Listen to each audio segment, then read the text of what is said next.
So my name is Jan Glick, and I am an audiologist at Hearing Partners of South Florida in the Boynton Beach office. And didn't know whether you know it or not. Now you do. May is Better Speech and Hearing Month. And it has been that for many, many years. And it is the month that we celebrate our ears, our hearing, and what we can do to improve our hearing. Because as we know, as you get older and you add some genetic possibilities to it, your hearing can go down slightly. And what we do at Hearing Partners is not only test hearing, but fit hearing aids, help you adjust to your hearing difficulties. But let's go through some fun things today about your ears, remembering that May is Better Hearing Month. So as we try, today what we're going to talk about is everything you always wanted to know about hearing, but never asked. I find the ear fascinating. People always say, why did you get into audiology? And it was because I took a course in anatomy and physiology of the ear and fell in love with it. So we will talk a little bit about the ear, because that is where our hearing begins, is that outer ear, which we call the pinna. But, you know, the question is why? Why are you watching this today? And that is so you can learn some fun facts. I always say it's great trivia information that I'm going to go through today, which I find always fun to know.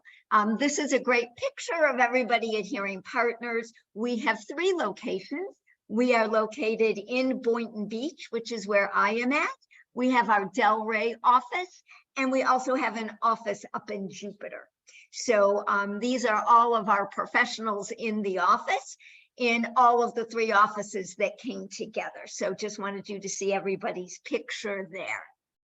So we're going to talk about Hearing Partners of South Florida, but I found this picture by the American Speech and Hearing Association, and I thought it was great because not only is it a super picture of the ear, the pinna is what we call that part of the ear, but it gives you all this information like, do you have buzzing in your ears? Do you have ringing in your ears?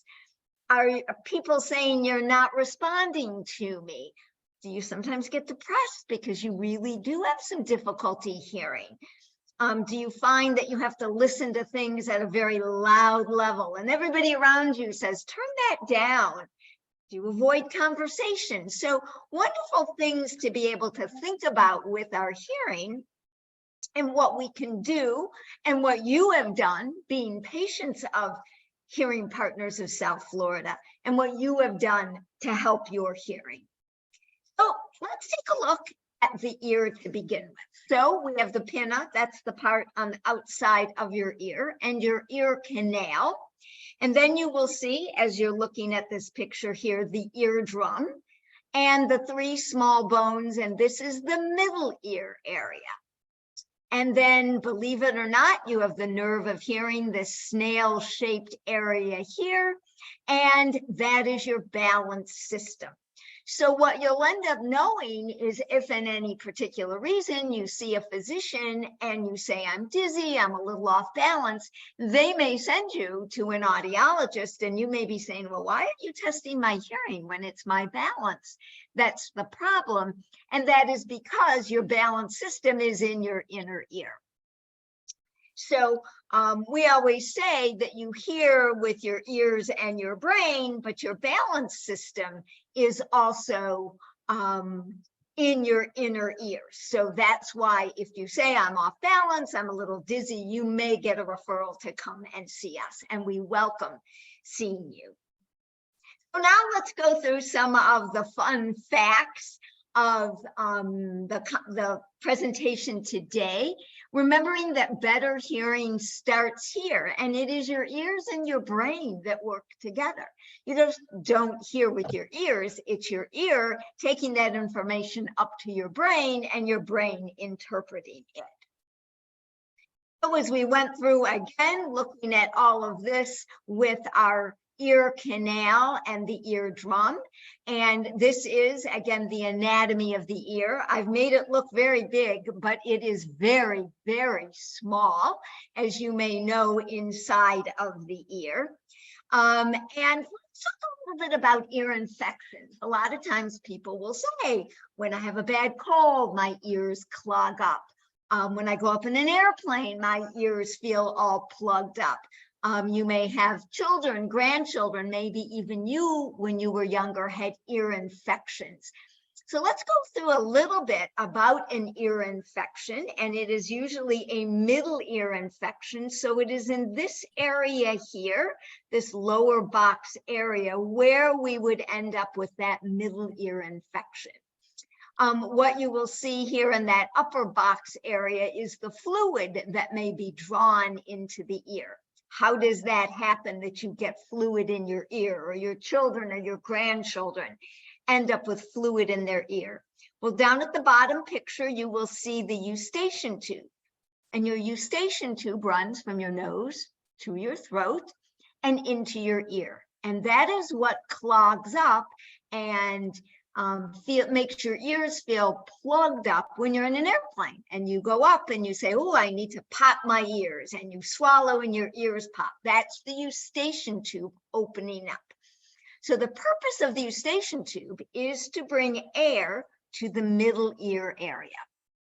When that eustachian tube closes and you can't get it open, and that may be because of the pressure of an airplane, it may be because you have a really bad cold, you create a vacuum in this middle ear area. And as any vacuum cleaner will do, it sucks things in. And so what ends up happening is that you create a vacuum and it sucks in the eardrum. And at that point, it's very painful. This is when you may wake up in the middle of the night and you may say, oh my goodness, my ear hurts so badly. In the morning, I'm going to call the doctor if it's still bothering me. And you get up in the morning and you may not be hearing so well, but it doesn't have any more pain. And that's because now you have fluid in your ear. Once you have fluid in the ear, the pain tends to go away, but you have a eustachian tube that's closed. And that fluid will stay in that ear until either you can get that eustachian tube open. It might be swallowing, chewing, blowing your nose, and it may be that you have to see a physician to be on some medication to get that eustachian tube open. And then the fluid will come out. The ear, the middle ear area that we're talking about now, is meant to function in air, not with fluid in it. So that's why you end up with a slight hearing loss, because the ear doesn't function well with fluid in it.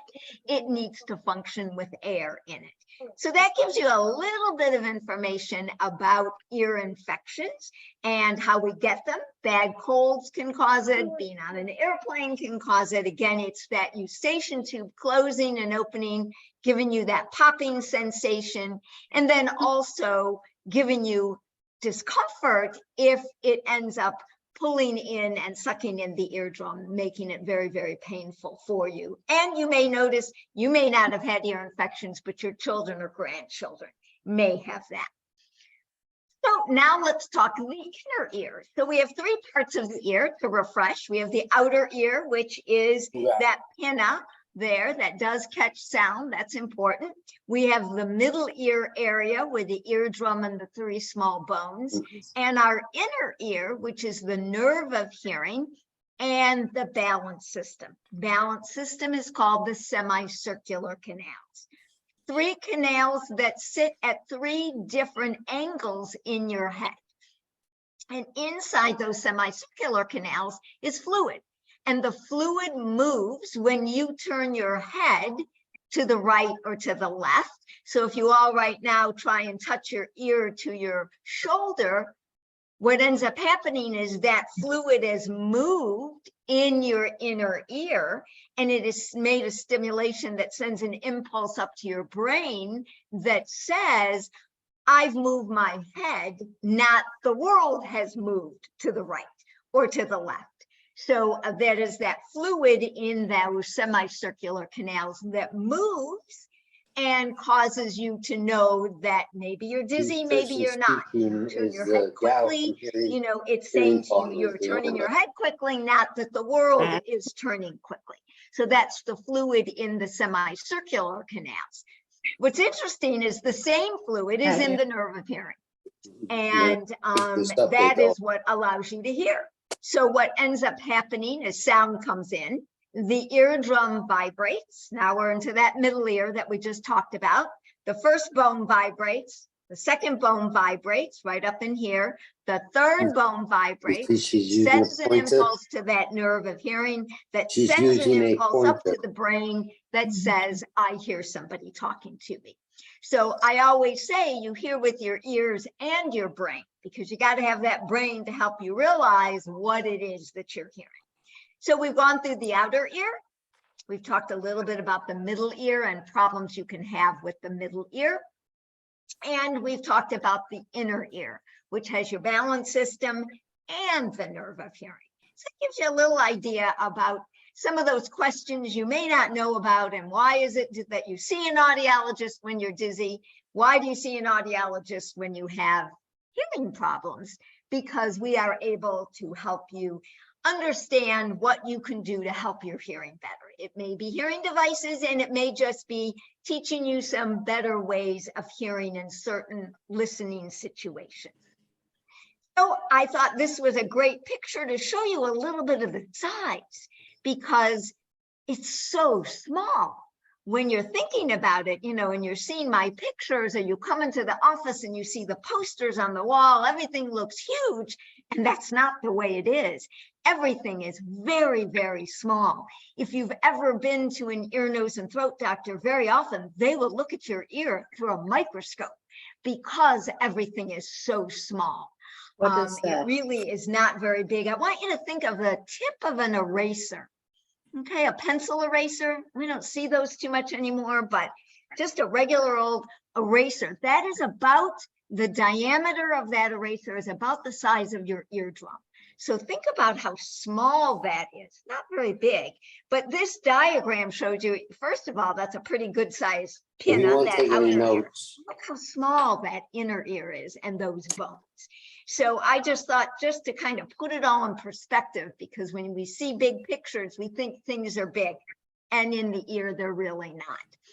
So let's go through some fun facts. So why do we have wax in our ears? I get this question all the time. And really, it goes back to prehistoric times.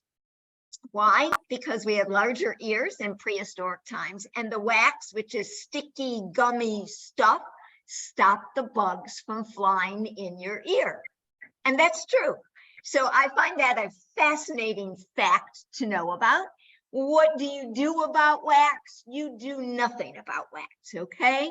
I want you to leave it alone. Very often we remove it. Sometimes we will send you to your physician to have it removed if there's a lot of it.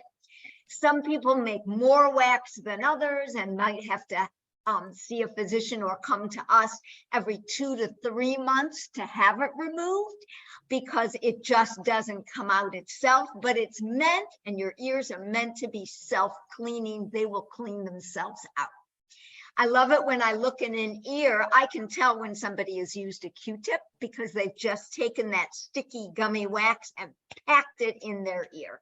So, and I see a perfect indentation of the Q-tip in there. So I know when you're using Q-tips.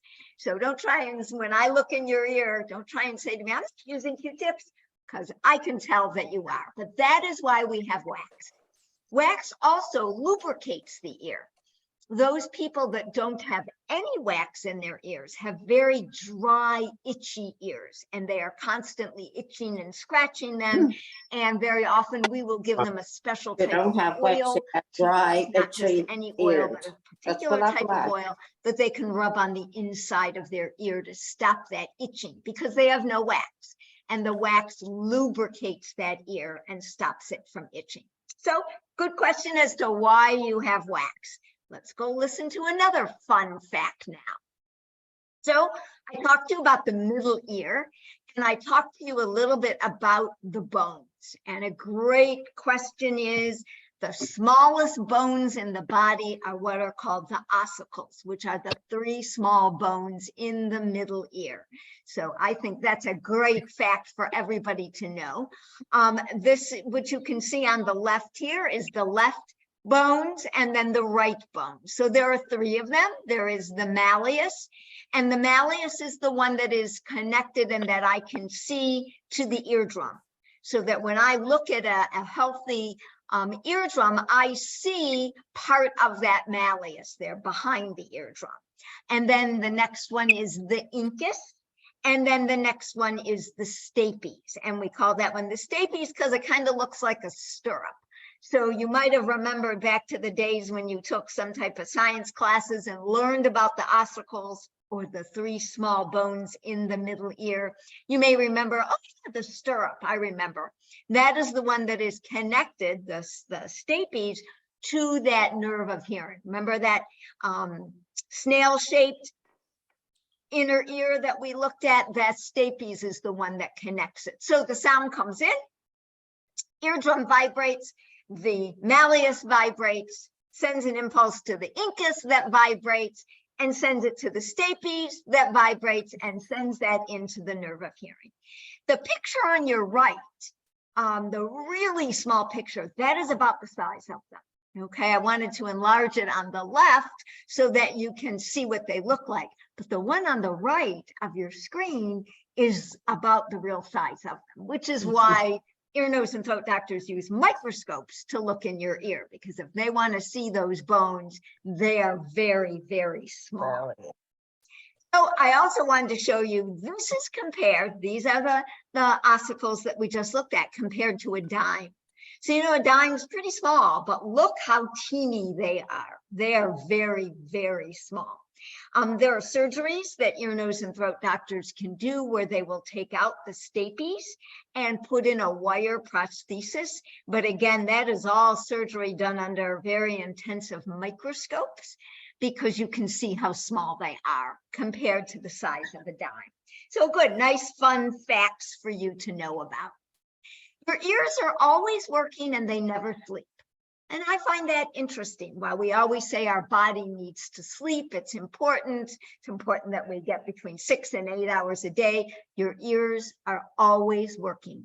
They are there. They are hearing things that are going on around you. They do not sleep. So I found that interesting and a fun fact to know.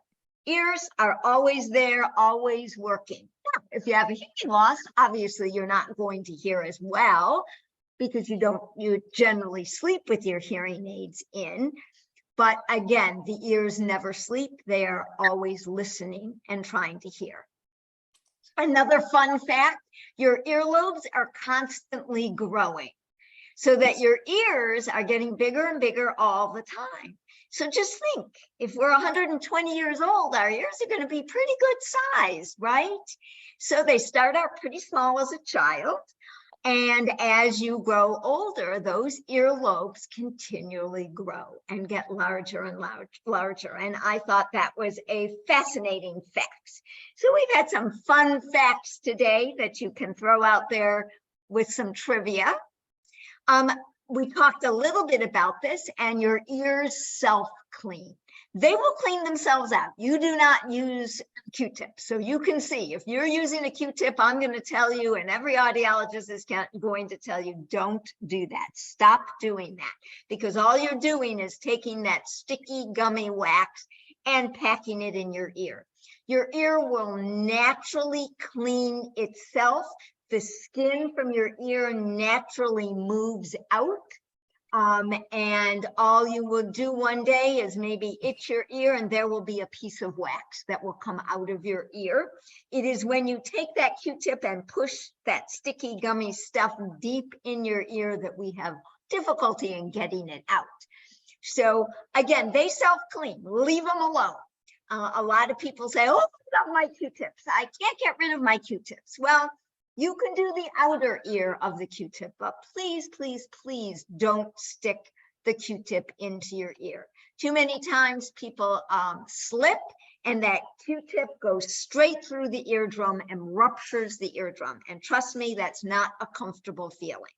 So, and a lot of times then they have to have surgery on their eardrum because now they have ruptured the eardrum. Sometimes the eardrum will heal, sometimes it won't. So no Q-tips, okay? Try and break that habit if you can, because your ears will self-clean. Another fun fact, sound travels at 770 miles per hour. That's fast. That's faster than a jet. A jet flies at 550 miles per hour. So it just shows you how quickly sound is. I'm talking to you and you're hearing me. We don't even think about it. You're just hearing me and listening to me. Hopefully you can hear me. And sound travels very, very fast. So another fun fact. The ear will hear between 20 to 20,000 hertz.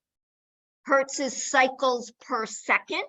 So if you're looking at a spectrogram, which is kind of confusing, a little bit of physics in there, that's what hertz is. It is the measurement that we use, but you only hear speech from 500 to 3,000 hertz. So our ears hear a whole lot of sounds, but speech only falls from 500 to 3,000. So when we do a hearing test, we generally are testing 250 hertz up to 8,000 hertz. That's generally where a hearing test is. Why? Because speech is 500 to 3,000. And again, I would love to be able to help you hear the birds chirping, but our main point is for you to be able to communicate and to hear speech. So I wanted you to know 20 to 20,000 hertz. You know, there are animals, dogs, cats can hear way above that range. 20,000 is nothing for a dog. They're hearing way higher than that. But we hear speech from 500 to 3,000 hertz. If you have hearing aids, what we do is we are magnifying that speech from where we test, 250 to about 8,000. We want you to hear the bass on a stereo. We want you to hear the birds chirping, but speech falls 500 to 3,000. 500 being low, 500 being a man's voice, 3,000 being women's voices and children's voices. Your eardrum is paper thin. So it's very, very thin. You can see here, this is a picture. That is the malleus, the bone of the malleus. Remember, I talked about that you're seeing right there. But that eardrum is paper thin. Therefore, if you have fluid in your ear, we can usually see the fluid. We can see it if it's infected. We can see if there are little air bubbles in it. And this is what it looks like in its a normal ear, when there's air in that middle ear area. But your eardrum is paper thin. Therefore, you don't want to use Q-tips because you can very easily rupture that eardrum. There is a part of the eardrum that does not have any scar tissue. So should your eardrum rupture there, that is when the doctor needs to go in and surgically repair it. If it happens to rupture or tear where there is scar tissue, it will heal on its own. But again, paper thin, don't stick anything in your ears. Please, please, please. I've seen too many ruptured eardrums where people are very uncomfortable, and then your hearing isn't as good because that eardrum doesn't vibrate as efficiently. I'm putting on the fan. Your ears, another fun fact, regulate pressure changes. That's your eustachian tube that's connected to that middle ear. So that when you go up in an airplane, that eustachian tube closes because of the pressure changes. And naturally you will yawn, you'll swallow, and your ears will pop. Sometimes you have to do what's called that Valsalva maneuver, which is where you hold your nose closed tight and blow, and your eustachian tube may open. A lot of scuba divers use that maneuver often, but your ears try and always regulate the pressure changes that are going on. It could also be that it's allergy season and your nose is stuffy, and so your eustachian tube, because your nose is stuffy, remember the eustachian tube goes from your nose to your throat and into your ears. It may close up and you may say, my ears are blocked up. Your ear is trying to open itself up. It's trying to get that eustachian tube open. It may be that your physician would give you some medication to get that eustachian tube open, but your ears do regulate ear pressure. Another fun fact is that your pinna, that thing that the hearing aid sits on, that pink thing behind your ear where your glasses are, it really does amplify sound and funnels sound into your ear. It's not just there to look pretty, to put earrings on or to put your glasses on. It really does amplify the sound, which is, if you've ever had trouble hearing and you put your hands behind your ear and kind of moved your pinna forward, like, oh, I'm struggling in hearing somebody, you'll say, boy, I hear so much better. Well, yeah, you're getting about 3 to 5 decibels of sound when you do that with your ears. So the pinna, other than just earrings, it does amplify the sound, and the folds that are in the pinna, all the little ear folds right there and right there, make a difference in the sound quality and allow that ear to capture the sound. So that's why we've got all the little folds in our ear. But I thought that was very interesting because a lot of times we don't think about our pinna as amplifying sound and bringing that sound into the 91, catching that sound that's around us. Another fun fact, why do we have 2 ears? We have 2 ears so that we can locate the sound.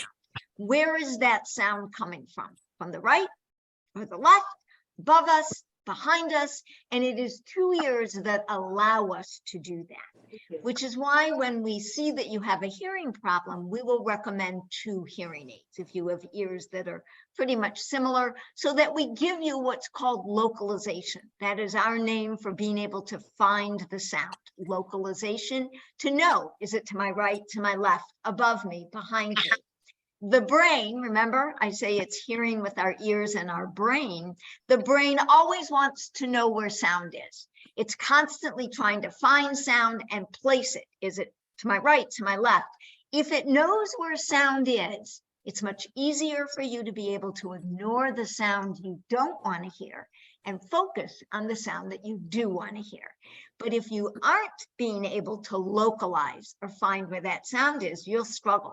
So in a restaurant or a noisy environment, what we want to do is have you know that sound is to your right or your left, and your brain will help you say, yeah, I don't want to hear that conversation to my left, but I do want to hear that conversation to my right, because you know where that sound is. So that is why we have 2 ears. We don't have one in the center of our forehead. We have 2 ears, and why it is that we definitely want to put hearing devices on both ears so that you will find that sound. Your inner ear has hair cells in it that channel the sound up to the brain. The first picture that you see are normal hair cells. The bottom picture are hair cells that have been damaged, either by age, by loud exposure to noise, perhaps genetics. But if you have a hearing loss, that lower picture is showing you what your hair cells look like. So it is the hair cells that take that sound up to the brain. And when you don't have normal hair cells is when we decide and talk about getting amplification. As time goes on, you may be losing more hair cells as your hearing gets a little bit worse.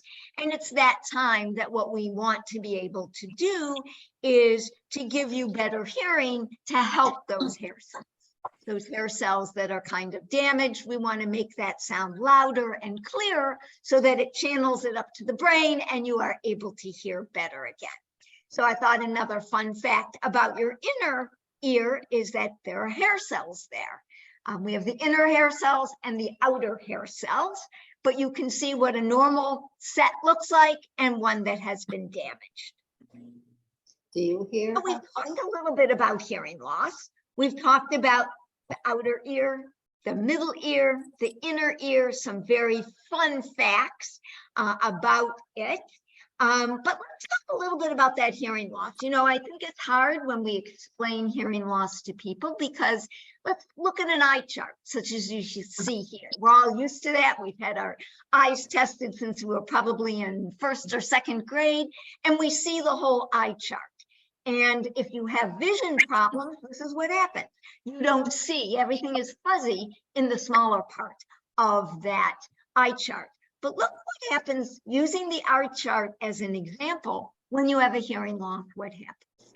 Well, there are parts of it, but there's a lot of it that's blurred out. And so I think this is a great example to show you and perhaps your loved ones that may be watching with you that when you have a hearing loss, yeah, you will hear sometimes, and there will be other times that you're not hearing or you're struggling a little bit. And that's what we're here to help you with, is so that you don't struggle, so that you can just go and listen. So I always feel that this is a great way to show you a little bit about how we end up hearing and what happens when we end up with hearing loss.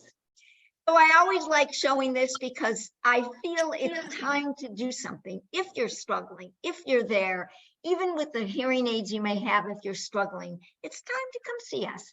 It's time to let us talk to you about what's out there. And better hearing begins with the brain. We've talked a little bit about that. So I just thought this was a great picture of the ear and the brain, showing you the relationship there. But this is a fun challenge that we're going to do right now. Okay, so I am going to show you a series of words, and it's going to be very fast. And I want you to say those words out loud. Even if you're in a room with other people, say them out loud as fast as you can. And I'm going to go through them fast, and you need to say them out loud. What this is showing you is how some things can be effortless and some things can be challenging. We want our hearing to be effortless. I don't want you working at your hearing. And if you are challenged in listening, then we need to talk to you. We need to see what we can do to help you. But let's take this little test now. So again, the words are going to be on the screen. They're going to be very fast. I want you to say them out loud as fast as you can. Here we go. Toast. Bed, table, lunch, tracks, lines, glass. Book, coast. Stone. Lunch. A little bit more difficult on that second set of words, wasn't it? You were reading them out loud very, very fast as we were going along. But when you got to that second set, when the lettering was all weird and in different places, that's when it became challenging for you. And that is what happens when we are not giving our ears the information it needs. It becomes challenging. You go to that listening situation and you say, I'm struggling, I'm challenged. This isn't effortless anymore. And hearing should be effortless. You should walk into any environment and be able to hear. And when you're challenged is when we need to see you. When I want to see you and say, let's talk about what I can do to help you hear better so that your hearing is effortless. So I want to help you with your hearing questions. I hope today that you learned some fun facts, some things that you didn't know, some things that you maybe never asked us about. But we are here to help you at Hearing Partners of South Florida. No Remember, guys there. 3 locations, No Boynton men. Beach, Delray Beach, No. and in Jupiter. Those, again, are a picture of all of our professionals at all of the 3 offices. I'm going to show you now addresses of the offices and what their hours are and phone numbers. So I'm going to leave that up for a little bit. I hope that you had some fun today and learned some new fun facts about your ear. Call us if you would like to talk about any additional questions you may have and or if we need to help you with your hearing. But thank you so much for joining me today. If you have any questions, I will stay on for a little bit and you can send them to me in chat. And again, I appreciate you joining us today.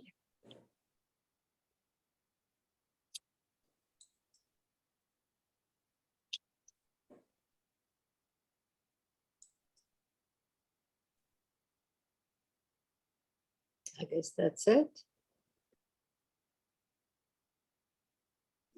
It's picking you up.